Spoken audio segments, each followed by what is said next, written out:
My cousin dumped her 4 kids on my doorstep and went on a cruise without telling me. Now I'm thinking about calling child services. Posted by you/Xlearner. I won't make this post long, this happened a few hours ago. My girlfriend and I don't have kids, so we have extra free time, as we're always told by my cousin, who has 4 kids, all minors. Lately, she had been joking around, saying we should take care of the children, all of them, because she booked a cruise with her new boyfriend. We didn't pay any attention to it since it sounded absurd and just laughed along with her. We both had an extra day off since it was a long weekend and were woken up by knocking at the door at 7 a.m. We knew it couldn't be the postman, they don't arrive that early, and we weren't expecting any visitors. I went downstairs to check and saw my cousin's 4 kids standing outside in the cold, with no sign of their mother. I opened the door and brought them in because it was freezing and they had no jackets on. I asked where their mom was, and they said she told them we would take care of them while she was on her cruise, so they took the bus and came to our house. I couldn't believe my eyes or ears. I kept thinking, WTF? I called her immediately, but her phone was off. I tried her new boyfriend, and his phone went to voicemail. I asked the kids to explain exactly what their mom told them. They said, word for word, she said, since you don't have any responsibilities and have free time, you said you'll look after us while she's gone. What do I do? I called my aunt, and she said the same thing, that my cousin told her I agreed to take care of the kids. She didn't even have the courtesy to drop them off herself, she made them catch the bus on a cold winter day. I'm thinking of calling child services at this point. Top/relevant comments. Commenter. Your aunt must know what cruise they're taking. Have her contact the ship and let your cousin know that her kids are going into the foster system. Ops response. Yeah, I think this is the best route. If she had at least dropped them off herself and asked nicely, maybe, just maybe, we would have considered it. But it's freezing right now in Australia, and she made them catch the bus. This is not cool at all. Commenter 2. I would never do it. I refuse to be backed into a corner. Also, who pays for a cruise with a boyfriend but not childcare? Ops response. My aunt paid for the entire cruise. They're doing it tough with 4 kids, so they couldn't pay their own way. Apparently, my aunt thought she was also covering childcare, so my cousin just abandoned them to me. Commenter 3.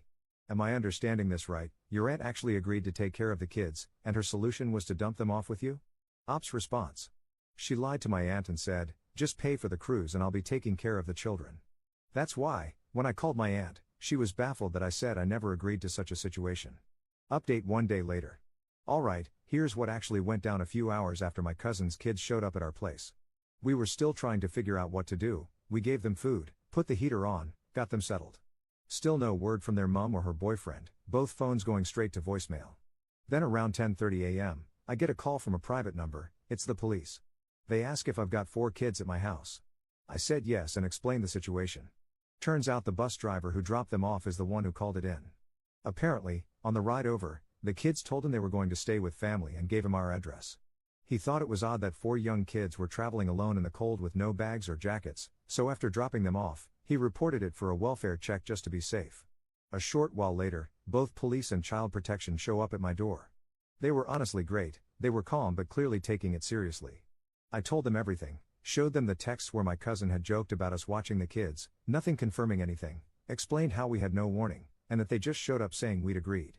The kids said their mum told them we had plenty of free time and would be happy to take them. Then, about an hour and a half after that, police tell me they've gone to the cruise terminal and found her on the ship. The ship was at Circular Quay in the city, not too far from my place, and was scheduled to leave at 3:30 p.m. She had already boarded, ready to sail off with her new boyfriend. They pulled her off and told her she had to come immediately, no argument. She showed up at our house looking completely unbothered, full cruise outfit, sunglasses on her head, lanyard around her neck. Didn't even look at the kids, just walked in and said, "Did you seriously get the police involved?" I told her she left 4 kids with no warning, no gear, and no contact info. She starts going off about how I embarrassed her and ruined her holiday. Then my aunt calls, her mum, yelling at me, saying I'd gone too far and that she paid for the cruise as a treat for her daughter, and I'd wasted her money. No concern at all about what actually happened. Meanwhile, child protection was taking a statement from me and telling my cousin this was a serious neglect issue and would be investigated. She didn't seem to care. Grabbed the kids, didn't say thank you, didn't apologize, just left like I was the one in the wrong. I tried to call my aunt and her a while after that to explain that I was not the one who called the police and child services, but they wouldn't believe me and both have blocked my number. Top/relevant comments. Commenter. Sydney? At least you were home to bring the kids in. Ops response. Yes mate, bloody cold in the morning too. Commenter 2. Did they not have clothes, just turned up empty-handed? I'm in New Zealand and the last few days it's been literally freezing. Ops response. T-shirts and pants. No jacket. Commenter 3. Good going bus driver. Sounds like the kids were familiar enough with the bus system that this is not their first time. How many other times have they been left to fend for themselves and in what circumstances? Definitely needs investigating. Ops response. I didn't know she lets them catch the bus like this. No supervision, it was bound to be found out, and I'm glad it happened sooner rather than later. Commenter 4. Bus driver is a good egg. Ops response. Apparently he knows much more than I do, as they've been boarding the bus frequently, especially during school holidays, alone. Commenter 5. I'm just asking out of curiosity, how old, more or less, are the kids? I'm just surprised that the bus driver even noticed or cared. Was it a long-distance bus? Where I'm from it's pretty common for kids to be riding a bus alone, and in my city they even ride for free as long as they have school ID, even in high school. Ops response. About 15 minutes by bus. Much quicker by car since it doesn't stop everywhere. She didn't want to drop them off because she knew we wouldn't actually agree to the situation, so she made them catch the bus. Oldest child is 12, youngest is 5. Commenter 5. How did the cops get your phone number if a random bus driver reported it? Ops response. He got my address and phone number from the kids, apparently he knows them well, as they frequently use the bus during school holidays alone. Additional info from Op. I will be posting on social media to all family members and relatives the true story of events, as they are trying to make it seem like I called the cops straight away as soon as the kids arrived at my house. I've already gotten a few calls from family berating me about this. Second update 1 day later. Didn't think I'd be writing another update, but this situation just keeps escalating. A couple of days after my cousin came to pick up the kids, after being dragged off the cruise ship, FACS got back in touch and asked a few follow-up questions. During the conversation, they mentioned they had contacted the kid's biological father and informed him of what had happened. I didn't even know he was still around. From what I remembered, he'd moved out to regional NSW years ago, somewhere near Wagga, I think. Apparently, he's been paying child support and trying to stay in touch, but my cousin made it almost impossible. She would ignore his calls, block him, cancel visits, that sort of thing. Well, when he found out what she did, leaving the kids to catch a bus alone in winter and dumping them on our doorstep, he was furious. He drove straight to Sydney that same night. He came to our house the next morning. Genuinely nice guy. He said he just wanted to hear everything from someone who was there. We sat down and talked for a while. He asked how the kids were, if they said anything, and what exactly happened. You could tell he really cared. Then he told me straight up, he's going to apply for full custody. He said he's been documenting everything for years, the cancelled visits, the excuses, the strange behavior when the kids did come back to him, and this was the final straw. He said he wouldn't let them grow up thinking being left like that without even a message was normal. I told him I fully supported him. Those kids deserve stability. He thanked us for not turning them away and for taking care of them when no one else did. Then he left to speak with a solicitor. Now, on to something I didn't expect and honestly still can't believe. Our car was vandalized last night. All 4 tires slashed. Nothing else touched, just the tires. We noticed it this morning when my girlfriend went to head out. No note or witnesses. Unfortunately, we don't have cameras installed, but we've asked neighbors if they have any footage from overnight. Can't say for sure who did it, but given the timing, I've got a few guesses. Especially since a family member called us yesterday blaming us for turning the family against my cousin. No proof yet, but we've reported it to the police just in case. Honestly, we're exhausted. We didn't ask for any of this, just tried to do the right thing when 4 kids showed up freezing on our doorstep. The entire family is believing her version of the story. I'm thinking of compiling a Facebook post with all the information to prove what happened, as things are getting serious now.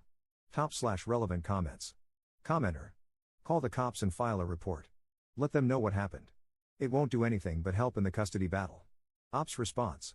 I'm thinking it's the boyfriend, he looks a bit rough around the edges, and I've overheard once from her that he has a criminal history. Commenter 2. I would wait to post anything on Facebook until the dad wins his custody case. Where are the kids now? Ops response. With her, as far as I know, still, but FACS are building a case from what I gathered on the phone call. I'm pretty sure the dad will get custody. To another commenter. Yeah, I might hold off posting anything just for the dad's sake. He's going through hell right now, I can't imagine being in his shoes. Commenter 3. I'm shocked the cops let her take the kids home and didn't take them into custody while looking into it all. Ops response. I get the feeling they like to build a bulletproof case before going all in, to seal the deal. Commenter 4. Why on earth would anyone believe her? There are 4 kids that can at least verify that we showed up on the bus without coats or bags. Ops response. It's more my aunt's issue. She will side with her no matter what, since she has children.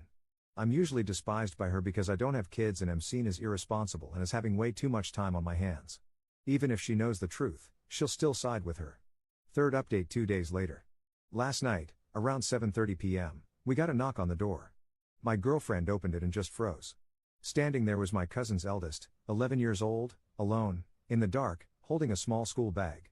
No jacket, no phone, just said, "Mum told me to come stay here for a bit." We were stunned. We asked where the other siblings were. He said, "They're with her boyfriend." I didn't want to stay there anymore. When we asked why she'd let him leave, he said, "She told me to leave if I didn't like it there." So I did. We brought him inside right away, gave him something warm to eat, and called the police. They showed up quickly, along with FACS. Because of the previous incident with the cruise, they treated this seriously from the start. The boy told them things no child should have to say. Said his mom had been yelling all day, locked in her room, and no one was looking after them. He said he remembered how calm it felt at our place and just wanted to come back. Shortly after, FACS and police went to the house. We were later told the other children were removed and my cousin was brought in for questioning. There's now an active investigation into neglect and abandonment. I don't know if it was guilt, pressure from FACS, or just everything catching up with her, but apparently, she'd been spiraling since the cruise incident. Then this morning, my aunt, my cousin's mum, showed up at our door, absolutely furious. She started screaming at us, saying I destroyed the family, turned the kids against their mother, and that I stole her kids from her. She also made sure to yell at me, "That cruise was the first time she was happy in years, and you ruined it because you don't like kids." We shut the door and reported it. Police advised us to keep a record and said we can apply for an AVO if it happens again. Later that afternoon, I got a call from the biological father's lawyer. He's officially pursuing full custody and asked if I'd be willing to provide a character reference and a statement about what happened, what the kids said, how they were when they arrived, and how we were involved. I agreed without hesitation. I didn't ask to be in the middle of this, but if it helps those kids get to a better place, I'm in.